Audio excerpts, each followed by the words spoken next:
What if your life is not stuck because you lack potential? What if it is stuck because your daily attention keeps voting for the same old identity? That question is uncomfortable, because it does not insult you. It does not call you lazy. It does not say you are broken. It does not say you are doomed. It simply points to something much harder to avoid. Every day you are casting votes, not with speeches, not with dreams, not with the version of yourself you imagine late at night when you feel inspired. With attention, with repetition, with what you tolerate, with what you return to, with what you excuse, with what you protect, with what you do when nobody is watching. And slowly, quietly, those votes become a person. That is the terrifying part. Most people do not become who they are in one dramatic moment. They become who they are by repetition. A small delay, a small excuse, a small distraction, a small promise broken, a small decision to avoid what matters, a small surrender to comfort. Nothing that looks tragic, nothing that feels final, nothing that seems important enough to fear. But give those small decisions enough time, and they stop being small. They become identity. They become routine. They become personality. They become the life you now call normal.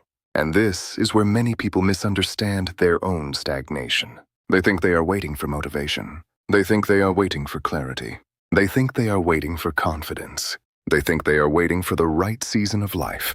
But often, they are not waiting. They are rehearsing. Rehearsing avoidance. Rehearsing distraction.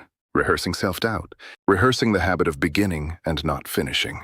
Rehearsing the habit of being almost ready, almost focused, almost disciplined, almost serious, almost changed. And almost is one of the most dangerous places to live, because almost lets you keep your pride. Almost lets you keep the fantasy that you could change whenever you decide. Almost lets you feel close to transformation without paying the full price of it. You are not doing nothing. That is what makes it confusing. You are thinking. You are planning. You are consuming ideas. You are imagining a different future. You are telling yourself that something inside you wants more. And maybe that is true. Maybe something inside you really does want more. But wanting more is not the same as becoming someone who can sustain more. That difference matters. Because there are people who want freedom, but keep practicing chaos. People who want peace, but keep feeding their mind with conflict. People who want discipline, but keep negotiating with every impulse. People who want confidence, but keep breaking promises to themselves. People who want a different future, but keep giving their best attention to the same old distractions. And then they wonder why nothing changes. But something is changing. That is the part nobody likes to hear. Something is always changing. Either you are becoming more capable of building the life you say you want, or you are becoming more fluent in the patterns that keep you away from it. There is no neutral repetition. Every repeated action teaches you something. Every repeated excuse teaches you something.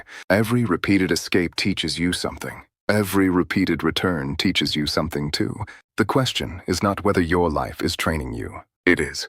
The question is what it is training you to become. Because you can train yourself into strength, but you can also train yourself into helplessness. You can train attention, but you can also train distraction. You can train courage, but you can also train avoidance. You can train consistency, but you can also train emotional dependence, where your mood decides what your future is allowed to receive from you. And that is where the real problem begins. A person may say, I want to grow. But underneath that desire, there is often another desire, a quieter one, a more hidden one. The desire to grow without losing the comfort of the old self. The desire to change without being exposed. The desire to improve without going through the awkward phase.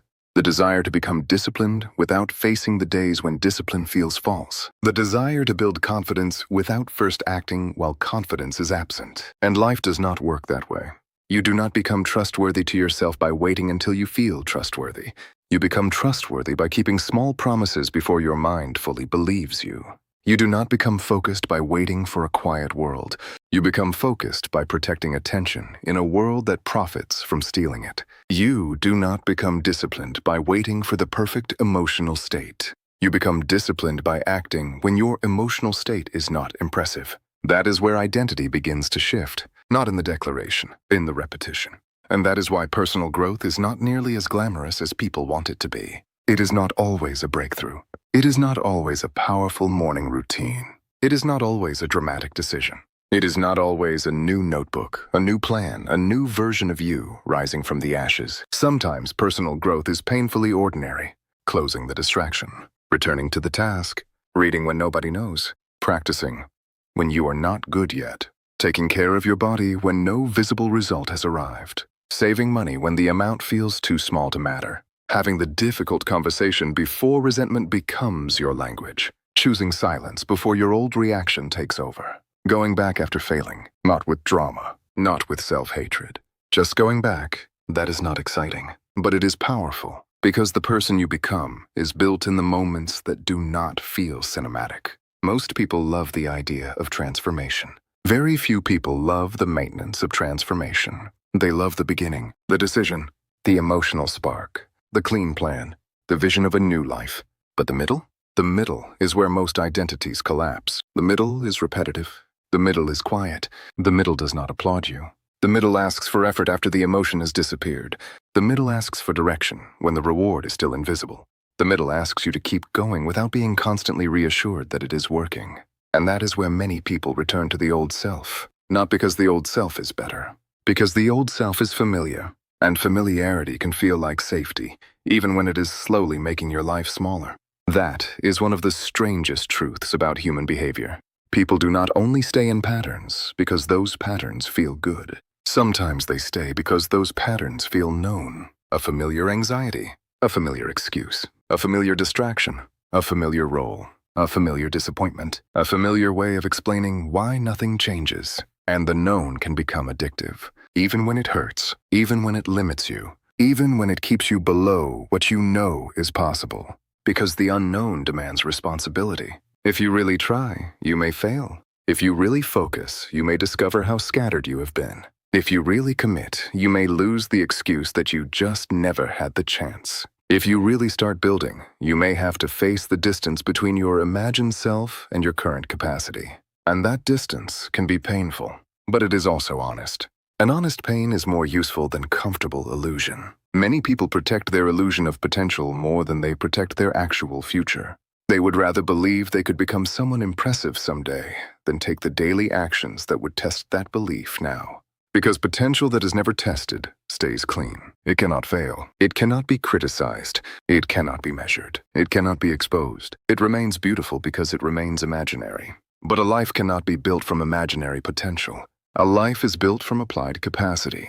And applied capacity is rarely elegant at first. It looks like effort, mistakes, awkward attempts, inconsistent beginnings, small corrections, embarrassing first versions, a person trying to act differently before it feels natural. And maybe that is what growth really is, acting in favor of a future identity before the present identity feels ready. Read that again in your mind. Acting in favor of a future identity before the present identity feels ready. Because if you wait until your current self feels completely ready to become someone else, you may wait forever. The old self will rarely feel ready to lose authority. It will argue. It will negotiate. It will ask for one more day, one more delay, one more distraction, one more exception, one more restart on Monday, one more, after this stressful period, one more perfect moment. But the old self is not always trying to destroy you. Sometimes it is trying to protect you from discomfort, from shame, from exposure, from uncertainty, from the possibility that effort may not immediately reward you. So you cannot simply hate that part of yourself. Hatred is not wisdom, but you also cannot let it lead. That is the line. You can understand your old patterns without obeying them. You can have compassion for your past without letting it write every future chapter. You can admit that something is hard without turning difficulty into permission to quit. That is maturity. Not cruelty, not softness, maturity. The ability to say, I understand why I'm like this. And also, I am no longer willing to live completely under that explanation. Because explanations are useful, but they can become cages. You can explain why you avoid things, why you doubt yourself, why discipline is difficult, why you seek distraction, why you fear failure, why criticism affects you, why starting feels heavy. And those explanations may be real. They may come from history, from environment, from stress, from disappointment, from past experiences that shaped you. But at some point, the question changes. It is no longer only, why am I like this? It becomes, what am I going to practice now? Because understanding the origin of a pattern is not the same as interrupting the pattern. You can know exactly why you procrastinate and still procrastinate. You can understand your fear and still obey it. You can explain your distraction and still feed it.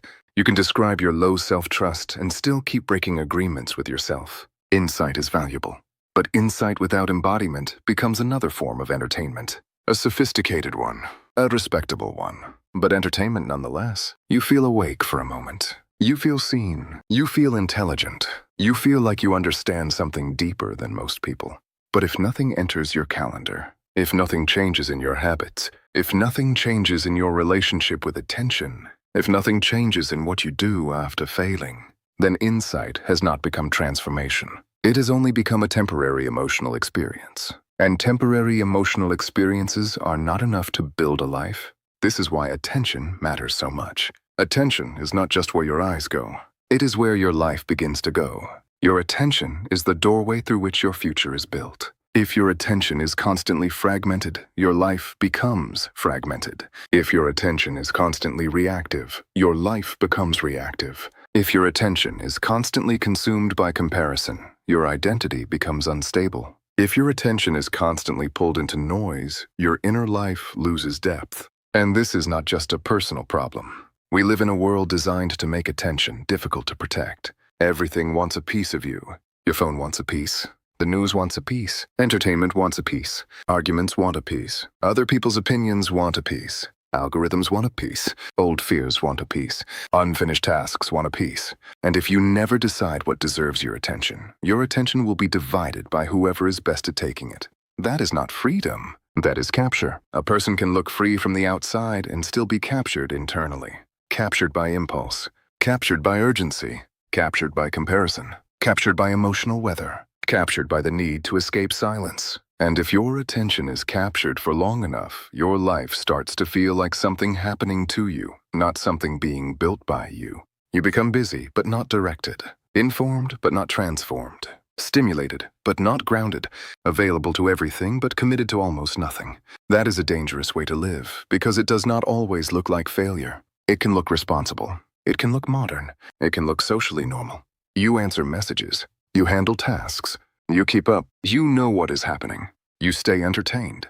You stay reachable. You stay occupied. But being occupied is not the same as being aligned. A person can be occupied for years and still feel that their life has not moved in the direction that matters. And that feeling is hard to explain. Because from the outside, they may look active, maybe even productive. But inside, there is a quiet frustration. The frustration of knowing that your energy is being spent, but your identity is not being upgraded. The frustration of ending the day tired, but not proud. The frustration of doing many things, but avoiding the one thing that would actually change the shape of your life. And that is a very specific kind of exhaustion.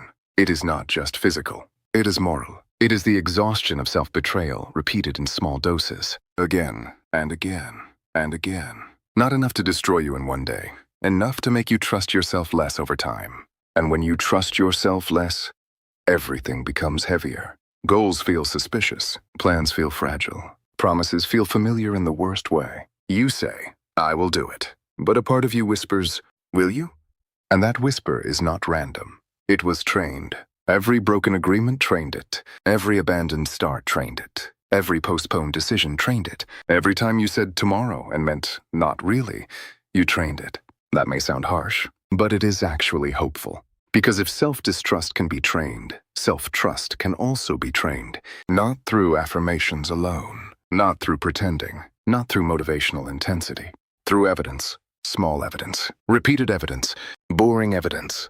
The kind your nervous system cannot argue with forever. You said you would wake up and protect the first 30 minutes. You did. You said you would return to the task. You did. You said you would read today. You did. You said you would move your body. You did. You said you would not turn one failure into a lost week. You did not. That is how a person begins to repair the relationship with themselves. Not by making huge promises, by becoming believable again. And this repair matters more than most visible achievements. Because if you cannot believe yourself, every dream you create will feel unstable from the inside. But when your own word begins to carry weight, even a small life starts to feel different. You walk differently through your day. Not arrogantly, not perfectly, but with a quiet sense that you are no longer completely at the mercy of your impulses. That is strength, not the noisy kind, the usable kind, the kind that helps you return, the kind that helps you continue, The kind that helps you choose direction when the emotional weather changes. And emotional weather will change. That is guaranteed. You will not always feel ready. You will not always feel inspired. You will not always feel clear. You will not always feel brave. You will not always feel organized. You will not always feel like the person you are trying to become. But maybe the point is not to wait until you feel like that person. Maybe the point is to practice being loyal to that person before the feeling arrives. Loyalty to the future self. That idea sounds simple, but it can reorganize your life. Because most people are loyal to many things before they are loyal to their future. They are loyal to comfort, loyal to old stories, loyal to fear, loyal to distraction, loyal to what others expect from them, loyal to the role they have played for years, loyal to the explanation of why they cannot move, loyal to the mood of the day. But the future self has no voice yet. It cannot beg you. It cannot defend itself. It cannot sit across from you and say, please stop giving away the days I will have to live inside. But one day, you will become that person. You will live inside the consequences of what you are practicing now. That should not make you panic, but it should make you serious. Serious about attention, serious about repetition, serious about what you call harmless, serious about what you call rest, serious about what you call just this once. Because just this once is rarely just once when it becomes a pattern. And patterns are the architecture of a life. A life is not only built by dreams, it is built by patterns. The pattern of what you do when you are tired. The pattern of what you do when you are afraid. The pattern of what you do after you fail. The pattern of how you use your mornings. The pattern of how you recover your focus. The pattern of what you consume when you feel empty. The pattern of whether you return or disappear. This is why one of the most important questions is not, what do I want? It is, what am I practicing? Because what you want may be beautiful, but what you practice is prophetic. It tells the truth about where your life is going. You may want depth, but practice distraction. You may want freedom, but practice disorder. You may want confidence, but practice self-abandonment. You may want mastery, but practice inconsistency. You may want peace, but practice mental noise. You may want growth, but practice negotiation with every discomfort. And your practices will usually defeat your wishes, not because wishes are meaningless, but because practice has weight. Practice enters the body. Practice becomes reflex. Practice becomes expectation. Practice becomes identity. And eventually, practice becomes destiny, unless interrupted. That interruption is where growth begins. Not in the desire to become better, in the interruption of the pattern that keeps making you the same. And interruption feels uncomfortable because the old pattern has momentum. It has years behind it. It knows the root.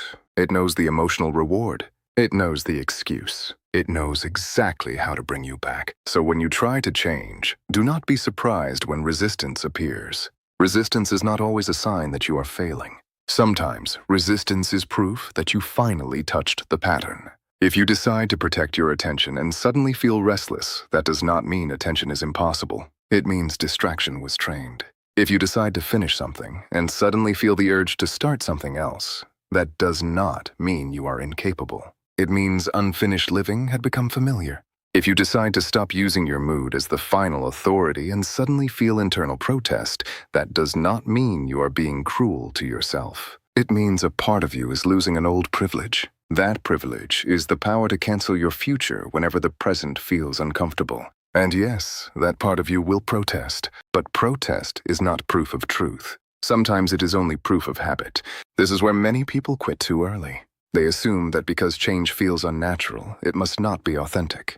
But what feels natural to you is often just what has been repeated the most. If avoidance has been repeated for years, avoidance will feel natural. If distraction has been repeated for years, distraction will feel natural. If self-doubt has been repeated for years, self-doubt will feel natural. If quitting has been repeated for years, quitting will feel natural. So do not worship what feels natural too quickly. Ask a better question. Is this natural because it is true, or is it natural because it is trained? That question can save years. Because some of your most familiar instincts are not wisdom. They are old conditioning wearing the mask of truth. And if you obey everything that feels familiar, you may spend your life calling a cage your personality. That is why growth requires a strange kind of courage. Not only the courage to do big things, the courage to distrust some of your automatic responses. The courage to say, this reaction feels like me, but maybe it is only the version of me I have practiced the longest. That is a powerful sentence. Because it creates space, and space is where change begins. Space between impulse and action. Space between fear and decision. Space between failure and identity. Space between discomfort and escape. Space between the old self speaking and the new self choosing. At first, that space may be tiny. A few seconds, one breath, one pause before you open the distraction, one moment before you say the old excuse, 1 minute before you abandon the task. But that tiny space matters, because inside that space, you are no longer fully automatic. And if you are not fully automatic, you can practice freedom. Not perfect freedom, not total control, but enough freedom to choose one better action. And one better action, repeated, can begin to reshape a life. That is why the beginning should be small. Not because your life is small, because your trust is being rebuilt, and trust is rebuilt through evidence that can actually be delivered. Many people fail because they try to rebuild themselves with promises too large for their current structure. They promise a new life, a perfect routine, a total transformation, a complete reinvention. And for a few days, it feels powerful. Then reality arrives. Fatigue, work, stress, old habits, unexpected problems, low mood, and the giant promise collapses. Then they do not just lose the habit, they lose more trust. They confirm the old story. See? I always do this. That is why smaller promises can be more powerful than dramatic promises. A small promise kept is not small psychologically. It is evidence, and evidence is the currency of identity. If you want to become someone who finishes, finish something small. If you want to become someone focused, protect one block of attention.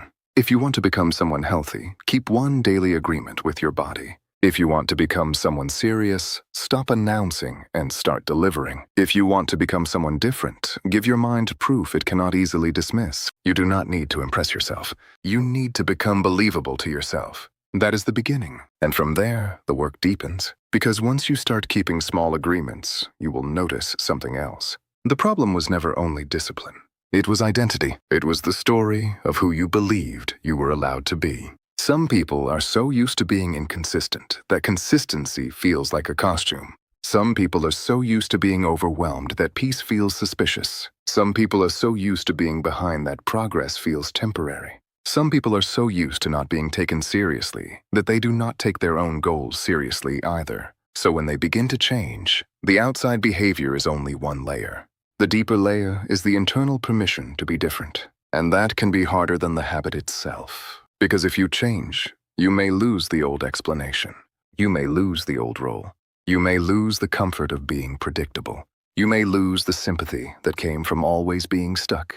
You may lose the identity of the person who could have done great things, but never really tried. And losing that identity can feel like grief. Yes, grief. Growth often includes grief. You grieve the old self. Even if the old self hurt you, even if the old self limited you, even if the old self kept you small. Because the old self was familiar. It protected you in some way. It gave you language. It gave you a role. It gave you a way to avoid certain risks. So when you begin to outgrow it, do not be surprised if part of you feels strangely sad. You are not only adding new habits, you are letting an old version lose authority, and every loss of authority creates resistance. This is why the process needs firmness and compassion together. Compassion without firmness can become endless permission. Firmness without compassion can become self-violence. You need both. You need to say, I understand why this pattern exists. And also, it cannot keep leading my life. You need to say, this is hard. And also, it still matters. You need to say, I failed today. And also, I am returning now. That balance is not soft. It is mature, and maturity is what makes growth sustainable. Because if your growth is built on self-hatred, eventually you will rebel against it. If your growth is built on fantasy, eventually reality will expose it. If your growth is built only on motivation, eventually emotion will abandon it. But if your growth is built on clarity, structure, repetition, and a repaired relationship with your own word, then it can survive ordinary days. And ordinary days are the real test. Not the days when you feel inspired. Not the days when everything is clean and quiet. Not the days when life gives you perfect conditions. Ordinary days. The distracted Tuesday. The tired evening. The morning after poor sleep. The day when nobody cares what you promised yourself. The day when the old self whispers, skip it. Delay it. Escape it. Start again later. Those days decide more than people think, because those days are most of life. If your growth cannot survive ordinary days, it is not growth yet. It is a mood. And moods do not build futures. Patterns do, and patterns are built quietly. They do not ask for attention. They do not announce themselves. They do not feel dramatic while they are forming. A pattern is often just one ordinary decision, repeated enough times to become invisible. That is why it can control a life without looking like control. You do not feel controlled when you check your phone again. You do not feel controlled when you delay the task again. You do not feel controlled when you explain to yourself once again why today was not the day.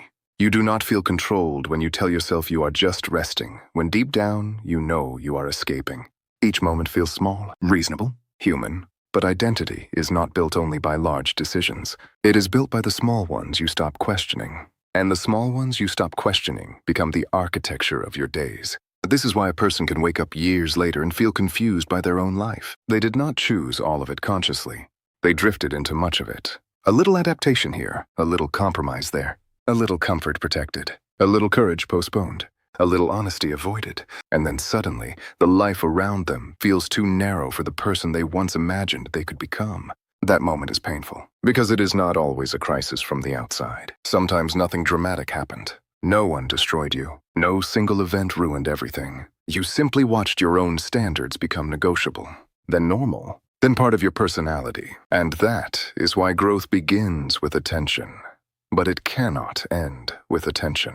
You must also recover standards. Not unrealistic standards, not perfectionistic standards, not standards designed to punish you. Real standards.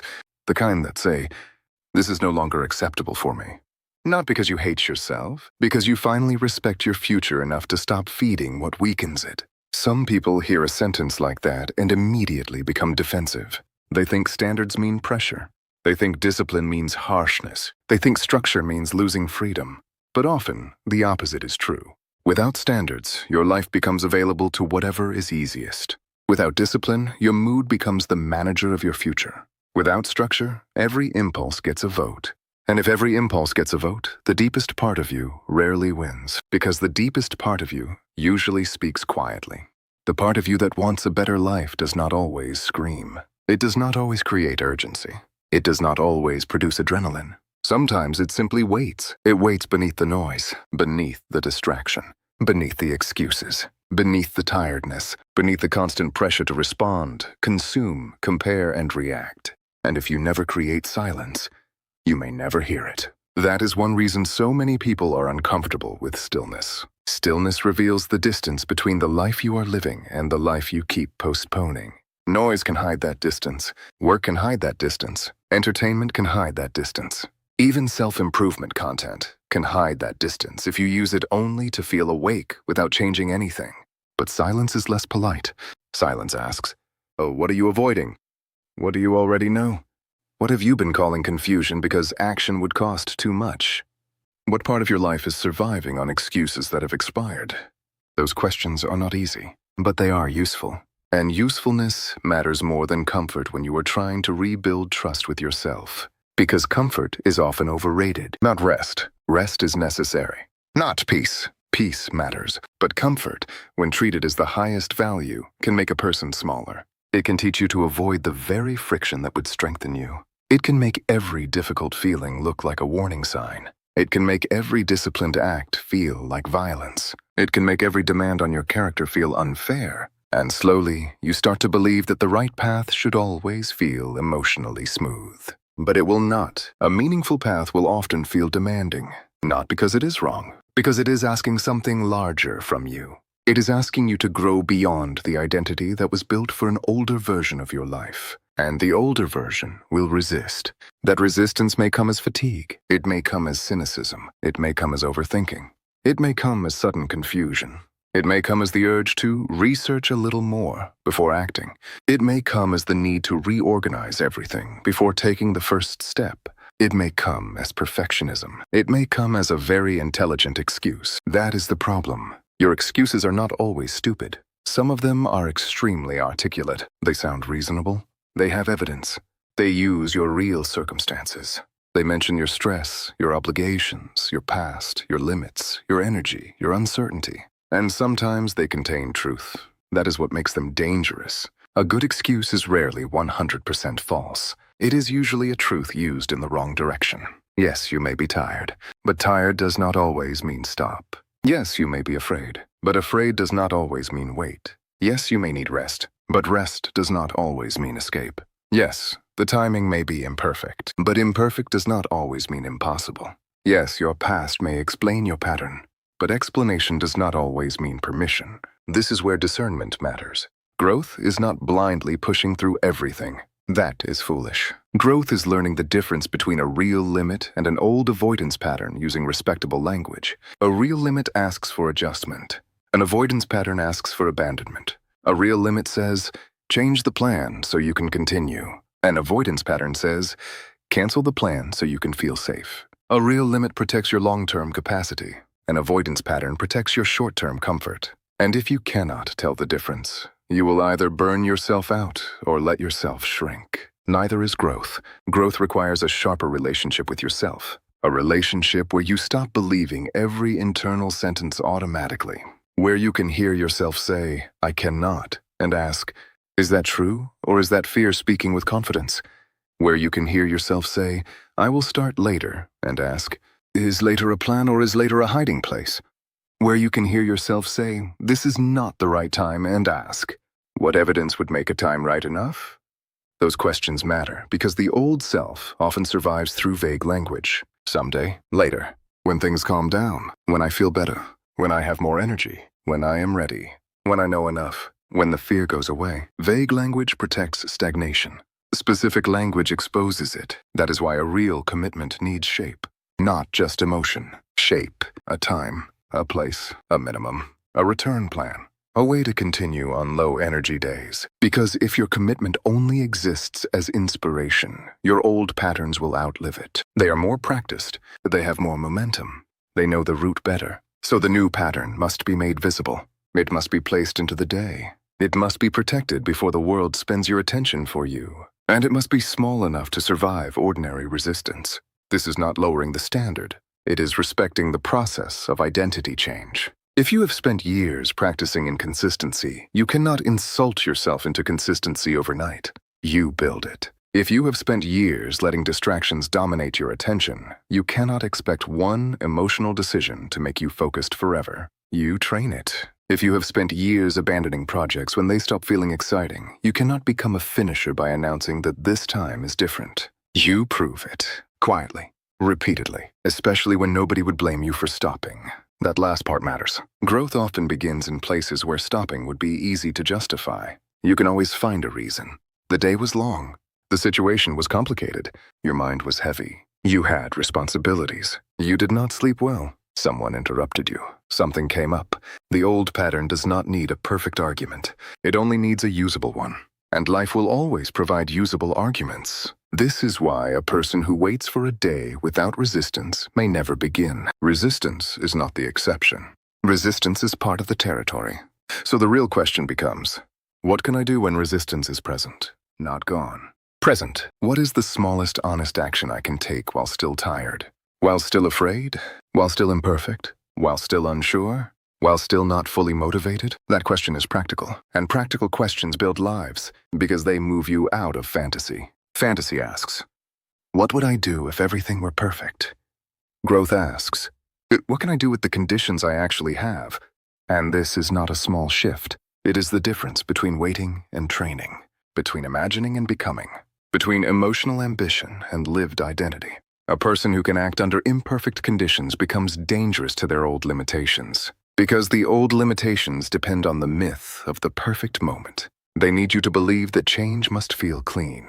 That progress must begin with certainty. That discipline must begin with motivation. That courage must begin without fear. But courage without fear is not courage. Focus without distraction around you is not fully tested focus. Discipline without temptation is not mature discipline. Consistency without low days is not deep consistency. The quality you want is not proven when conditions are easy. It is formed when conditions are real. And real conditions are messy. Your day will not always respect your plan. Your body will not always feel ready. Your emotions will not always support your values. Other people will not always understand your boundaries. The world will not always become quiet because you decided to grow. So you need a kind of growth that works inside reality, not outside it. This is why systems matter more than heroic moods.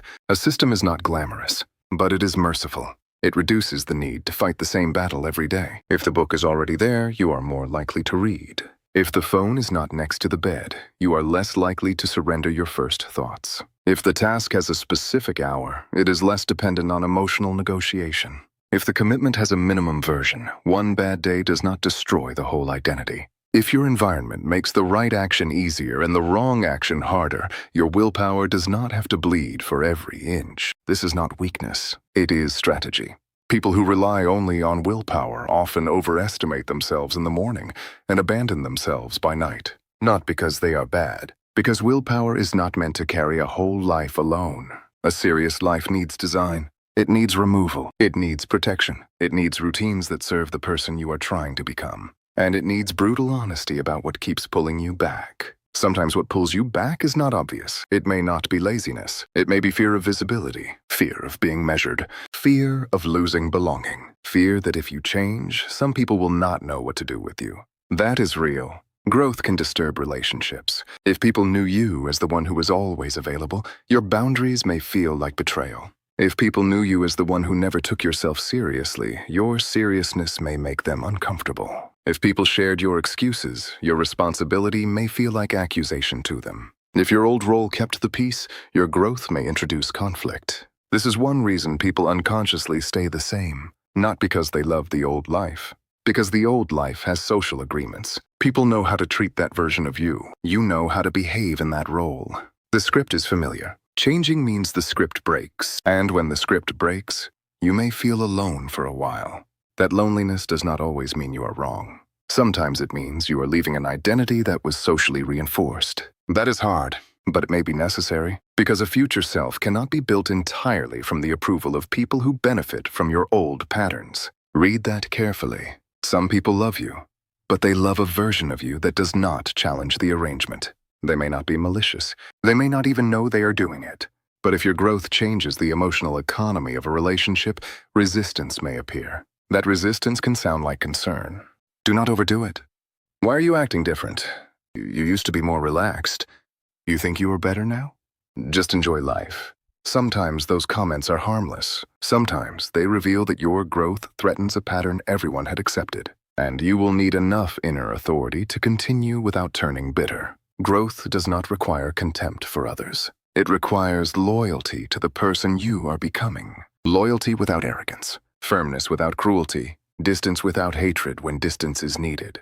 Because if your growth depends on everyone applauding it, it is fragile. Real growth eventually has to survive misunderstanding. Not constant attack, not abuse, but misunderstanding.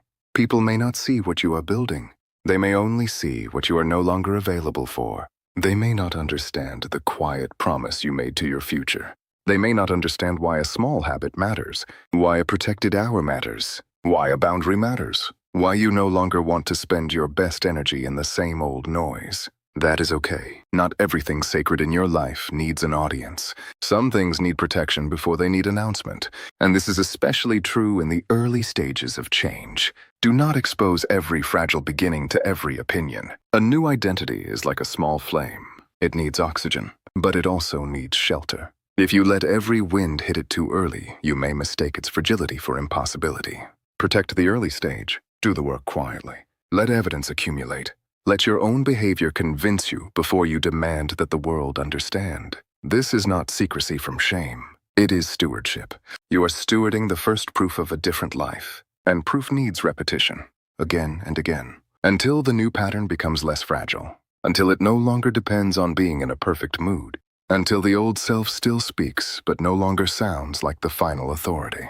That is a powerful moment. The moment you realize the old voice is still there, but you do not have to obey it. It may say, "Skip today," and you answer with the minimum. It may say, "You already failed," and you answer by returning. It may say, "This is not working," and you answer by adjusting instead of disappearing. It may say, "You are not that kind of person," and you answer, "Maybe I was not, but I am practicing." That sentence is enough. I am practicing, not pretending. practicing. Not perfect, practicing. Not fully transformed, practicing. There is humility in that, and there is power. Because practice removes the pressure of instant identity. You do not need to feel fully changed to take the next right action. You only need to practice. And practice has a way of becoming truth, slowly, then suddenly. A person practices focus until focus becomes more available. Practices finishing until finishing becomes believable. Practices honesty until avoidance feels more expensive. Practices returning until failure stops feeling final. Practices discipline until the emotional protest becomes less convincing. And at some point, the identity shifts, not because of one spectacular day, because of accumulated evidence. This is why you should not despise small beginnings. A small beginning is not small if it changes the direction of your repetitions. 10 minutes can be small, but 10 minutes repeated is not small. 1 page can be small, but 1 page repeated is not small. 1 honest conversation can be small, but honesty repeated is not small. 1 decision to return can be small, but returning repeated is not small. Small is not the opposite of serious. In many cases, small is how serious becomes sustainable. The immature mind wants intensity. The mature mind learns continuity. Intensity can start a fire. Continuity keeps it alive. And many people have had enough intense starts. They do not need another emotional beginning. They need a life that can continue after the emotion leaves. That is the real work. Can you continue when nobody is impressed? Can you continue when the progress is not visible yet?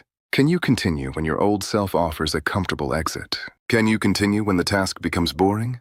Can you continue when the first version is bad? Can you continue when you feel behind? Can you continue without turning the process into self-punishment? That last one matters, because some people turn growth into another weapon against themselves. They use discipline to hate themselves more efficiently. They use goals to prove they are not enough. They use productivity to avoid feeling. They use improvement as a way to run from shame. That kind of growth is unstable. It may produce results, but it does not produce peace. Eventually, the person either burns out or achieves something and still feels hunted inside. So no, the answer is not to become cruel to yourself. The answer is to become responsible for yourself. Responsibility is not the same as cruelty. Responsibility says, my life is not entirely my fault, but it is still my responsibility to participate in its direction. That sentence contains both truth and dignity. Not everything that shaped you was chosen by you. But what you keep practicing now is not irrelevant. Your environment matters. Your history matters. Your stress matters. Your resources matter. Your obligations matter. Your wounds matter. But they do not erase your agency. They define the terrain. They do not have to define the entire journey. Agency means you still have a place where your action can enter. Maybe not everywhere. Maybe not instantly. Maybe not dramatically. But somewhere. And somewhere is enough to begin. A person does not need total control to stop living as if they have none. That is one of the most important distinctions. You do not control everything, but you are not powerless. The mind loves extremes. Either I control everything, or nothing is up to me. Either I change everything now, or change is impossible. Either I do it perfectly, or I failed. Either I feel ready, or I cannot begin. Those extremes destroy progress. Real growth lives in the middle. Imperfect control. Partial agency, small actions, repeated returns, honest adjustment, a direction held through changing conditions. That may not sound as exciting as a dramatic reinvention, but it is far more reliable. And reliability is underrated. Being reliable to yourself is one of the quietest forms of power. Because once you become reliable to yourself, your entire relationship with possibility changes. You no longer need every plan to feel like a fantasy. You begin to ask, what would happen if I actually kept going? Not for one day, not for 1 week, but long enough for accumulation to show itself. That question is dangerous, because it removes the illusion that nothing matters. It reminds you that repeated effort is not neutral. It compounds. Skill compounds. Knowledge compounds. Health compounds. Trust compounds. Attention compounds. Money can compound. Reputation compounds. Peace can compound. But so can avoidance. So can disorder. So can resentment. So can self-distrust. So can distraction. Your life is compounding in some direction. The question is whether that direction was chosen. And if it was not, then today becomes important. Not because today will fix everything, but because today can become the first interruption, the first different vote, the first piece of evidence, the first refusal to keep calling repetition destiny. You do not have to transform your whole life today. You have to stop treating today as meaningless, because that is how lives are lost, not always through catastrophe, through the belief that today does not count. But today does count, not equally every day, not dramatically every day, but it counts. The way you use attention today counts. The agreement you keep today counts. The return you make today counts. The boundary you protect today counts. The distraction you refuse today counts. The honest adjustment you make today counts. Your future will not remember every detail, but it will live inside the direction those details created. So the question becomes practical. What do you do now? Not after you become motivated. Not after you feel completely ready. Not after your life becomes easier. Now. And the answer should not be grand. Grand answers often become vague. The answer should be almost embarrassingly specific. 1 hour protected. 1 task finished. 1 page written. 1 walk taken. 1 conversation initiated. 1 expense tracked. 1 distraction removed. 1 return after a failure. 1 small agreement kept. If that sounds too small, ask yourself why you have not done it consistently. That question cuts through pride, because the ego loves impressive plans, but the future is built by repeatable actions. If a small action is beneath you, consistency may remain beyond you. Start where reality can support you, then expand. Do not confuse humble with weak. A humble beginning is often the only beginning that survives, and once it survives, it earns expansion. That is how trust grows. First the minimum, then the pattern, then the identity, then the capacity. Then the larger life. People often want the larger life first, but without capacity, the larger life becomes chaos. More opportunity without more focus becomes dispersion. More freedom without more structure becomes drift. More money without more discipline becomes leakage. More responsibility without more character becomes pressure. More visibility without more inner stability becomes anxiety. This is why becoming matters before obtaining. Not as a moral slogan, as practical architecture, the life you want will ask something from you. If you do not build that capacity, you may sabotage the very thing you hoped to receive. So maybe the question is not, why do I not have the life I want yet? Maybe the question is, what capacity would that life require from me? Can you sustain attention? Can you handle boredom? Can you return after failure? Can you make decisions without needing constant reassurance? Can you organize yourself when nobody is forcing you? Can you protect what matters, even when the world offers easier rewards? Can you tolerate being a beginner? Can you act without immediate applause? Can you stop using your past as the final argument against your future? Those are not small questions. They are the foundation. And foundations rarely look beautiful. They are underground, unseen, uncelebrated, but everything visible depends on them. A person without foundation may still achieve visible things, but the structure will shake. Success will create anxiety. Freedom will create disorder. Opportunities will create overwhelm. Criticism will create collapse. Setbacks will create identity crises, because there is no inner structure strong enough to hold the outer expansion. That is why personal growth is not decoration. It is infrastructure, and infrastructure is built before the storm, not during the collapse. The time to build self-trust is before life demands more from you. The time to train attention is before a major opportunity requires focus. The time to build discipline is before pressure exposes the lack of it. The time to develop emotional leadership is before fear has already taken the wheel. But even if you are late, you are not disqualified. Late is not the same as impossible. Late simply means the cost of waiting has become visible. And maybe that visibility is painful. But it can also become fuel. Not the cheap fuel of panic. The serious fuel of decision. There is a kind of decision that does not need to shout. It is quiet, almost calm. It says, I am done negotiating with what keeps me small. That sentence can change the atmosphere of a life, but only if it is followed by behavior. Otherwise, it becomes another beautiful sentence. And beautiful sentences are not enough. A sentence must become a standard. A standard must become a system. A system must become repetition.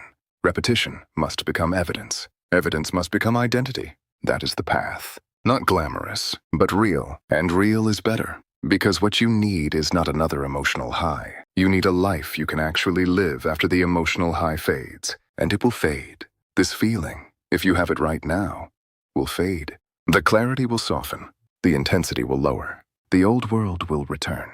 Messages, tasks, fatigue, notifications, problems, other people's needs, your old excuses, your old comforts, your old self. And when all of that returns, the question will no longer be whether this message made sense. The question will be whether anything changed in your next decision. That is where the truth is. Not an agreement, not an inspiration. In the next decision, because many people agree with powerful ideas and then continue living in contradiction to them. Agreement is not transformation. Nodding is not transformation. Feeling seen is not transformation. Sharing a quote is not transformation. Transformation begins when the idea starts costing you something. A convenience, a distraction, an excuse, a pattern, a version of yourself that you have outgrown but still obey. If nothing costs you anything, nothing deep is changing. That does not mean growth must be misery. It means growth must be real enough to rearrange your behavior. And rearrangement always has friction. So do not fear friction too quickly. Some friction is the sound of the old pattern losing power. Some discomfort is the feeling of capacity being built. Some resistance is the old identity realizing it no longer has unquestioned authority. Let it protest. You do not have to hate it. You do not have to dramatize it. You do not have to obey it. You can simply practice. Practice returning. Practice protecting attention. Practice keeping small promises. Practice telling the truth faster. Practice choosing the future self in one concrete way. Practice reducing the gap between what you say matters and what your day proves. That gap is where so much pain lives. The gap between values and behavior, between desire and repetition, between identity imagined and identity practiced, between the life you describe and the life you actually feed. Close the gap a little, not perfectly. A little. Today, then again tomorrow, then again after failing, then again when it feels boring, then again when nobody notices. That is how a person becomes different without needing a dramatic announcement. They close the gap quietly. Repeatedly, until one day, the old self is still recognizable, but no longer in charge. And maybe that is the most honest version of growth. Not erasing who you were, reordering who gets authority. Your fear may still exist, but it does not get the final vote every time. Your laziness may still exist, but it does not own the calendar. Your past may still exist, but it does not write every answer. Your mood may still exist, but it does not manage your future alone. Your old identity may still speak, but now, another part of you speaks too. A clearer part, a steadier part, a part that says, "We are not abandoning this so easily anymore." That sentence is enough for today. Maybe you do not need to become unstoppable. Maybe you only need to become harder to pull away from what matters. Harder to distract, harder to discourage, harder to return to the old excuse. Harder to convince that one bad day means everything is lost. Harder to sell cheap comfort to. Harder to separate from your own future. That is a powerful goal, not perfection. Greater loyalty. Loyalty to your attention. Loyalty to your word. Loyalty to your future. Loyalty to the person you are becoming before that person is fully visible. And if you can practice that loyalty in small ways, the future begins to change character. It stops being a fantasy you visit when you are inspired. It becomes a place you are actively building. One vote at a time. One return at a time. One protected hour at a time. One honest decision at a time. One refusal to abandon yourself at a time. And yes, it may take longer than you want. Most real things do. But time will pass either way. That sentence is simple, but it is one of the most serious truths in life. Time will pass either way. The same months that can build evidence can also build regret. The same year that can train discipline can also train deeper avoidance. The same ordinary days that can repair self-trust can also make self-distrust feel permanent. The question is not whether time will move. It will. The question is what your repetitions will become while it moves. And maybe that is the uncomfortable hope in all of this. You do not need a perfect life to begin. You do not need perfect confidence. You do not need perfect clarity. You do not need the old self to disappear. You only need one honest place where you stop letting the old pattern win automatically. One place. Start there. Protect it. Repeat it. Return to it. Let it teach you that you are not only the person your past trained you to be. You are also the person your present can begin training now. And if you reached this point, maybe some part of you already knows the answer. You do not need another explanation. You need a vote. A real one. Not in your mind. Not in your imagination. In your next action. Because your life is not only shaped by what you dream about. It is shaped by what you keep choosing when the dream is no longer emotionally loud. So here is the final question. Not the comfortable one. The honest one. When this ends, which identity gets your next vote? The one you have already practiced for years? Or the one you keep saying you want to become?